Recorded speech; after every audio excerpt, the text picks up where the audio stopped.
financial gurus will tell you to save money by not eating avocado toast or skipping your latte each morning.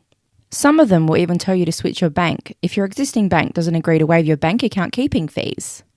I can't start my morning without a latte, and during the pandemic, banks waived account paying fees anyway, so this kind of financial advice is outdated. Let's face it, saving on a low income is hard. You need some solid strategies. When I was a low income earner, life sucked, and I felt like the world was unfair to me. Then one evening, I sat down and I planned how to get out of this. I knew that I had to suffer for a few years, and then I could enjoy financial freedom later. Fast forward to 3 years, and I've managed to save up $100,000, and I've even bought my first home, and it has felt absolutely amazing. So it was harder for me to save the first $100,000, but then saving the second $100,000 felt much, much easier. In my first job in mobile phone company sales, I was earning $43,000 a year. I later moved to a bank job. In both of these jobs, my target was to save 70% of my salary.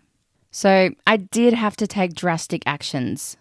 Now, before I get into the details, I would really love it if you could please give this video a like. Rent. The first action that I needed to do was save money on rent. As I was living in Sydney without my parents, I had no other choice but to rent. As Sydney is an expensive place, you can't rent out a whole house. So I was renting a room. I was working in the downtown city area, so I knew that I had to move out further to get cheaper rent. I was living 9 stations away. To save more money, I got a roommate so that I could pay less rent. After sharing my room for 2 years, I was living alone in my room for another year. This alone saved me around $35,000. Those who have the opportunity to stay with your parents, it's a blessing. But don't forget to share the utility bills.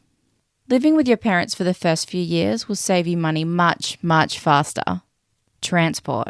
The second biggest cost that I face was around transportation. I had a second-hand car. I noticed that every year I spent around $4,000 for car maintenance, fuel, and registration. So I sold the car and I bought a bicycle for $200. All of the costs were essentially eliminated. On an average, in 3 years, I pocketed $12,000 in savings. Because my workplace was 35 minutes away, every day I was spending about 70 minutes on my bike, which leads me into the next point, gym memberships. My bike riding saved me on my gym membership.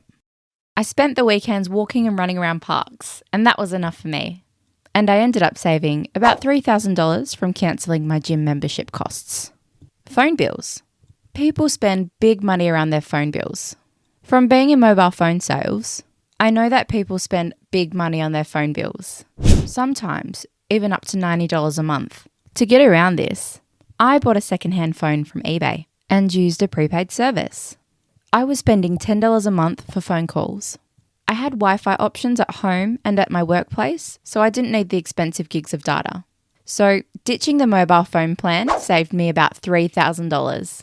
And as a bonus, as my phone was pretty basic, I didn't spend much time on social media. Instead, I spent my evenings reading books. Food. People always try to save money on food. And not once did I compromise healthy eating. Every weekend, I used to hop in my housemate's car and go to the farmer's market.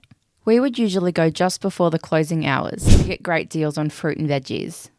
And I also used to visit the fish market in the early mornings to get great deals. And then I meal prepped. I spent 2 hours on a weekend putting those food into containers. And as a result of that dedication and effort, I stopped buying fast food. So this one habit alone saved me from going to the doctors and spending my money on unnecessary medicines. In my other video, I've also described in detail how to save money on groceries. Make sure you check it out. Entertainment. For entertainment, I got a secondhand Samsung TV with a projector from my neighbour for free. When I saw them moving out, I asked if they were ditching any products that I could take home. And that's how I landed the TV. I also got a reclining chair and a secondhand comfy bed. And getting these secondhand and for free saved me about $2,000. Second jobs. Another great way to increase your savings is to start a second job, although it's not always an ideal choice. However, if you can do it for 2 years, I guarantee you that you will be amazed by the amount of money you can save. I got a second job at a petrol station close to my home. I was only doing 18 hours a week, but it fit perfectly into my lifestyle. In over 2 years, I saved up more than $40,000. Nowadays, you can start any side hustle online and from the comfort of your own home. You can check out my video, Working from Home Jobs. Investing. As I was reading lots of books on investing, I knew that I had to invest in something that would give me a higher return than inflation. So I started investing in the stock market. Also, I invested $1,000 in Bitcoin. I was surprised when I found out that my investment value had increased quite a few times. I was so scared that I was going to lose them all. So I ended up selling my Bitcoin and a bit of my share in the market investment. After a few months, I noticed that the market was up and down. Then I knew that if I held my investment for longer, it would be profitable anyway. To learn more about investment, check out this book, Master Stock Market Investing in 2 Hours, on Amazon. As a beginner, you can find solid tips in this book. Even if you don't have prior financial knowledge, you can definitely understand how to make money from the stock market. If you're still watching this video, I can guarantee you that you can save money. You just need discipline and a long-term mindset. Forget about the short-term dopamine. Suffer now so you can enjoy your tomorrow. You can break that vicious cycle. If you like this video, subscribe to my channel. You'll get more exciting videos on how I bought my first investment property and planning to buy another house for free. See you in the next video. Peace out.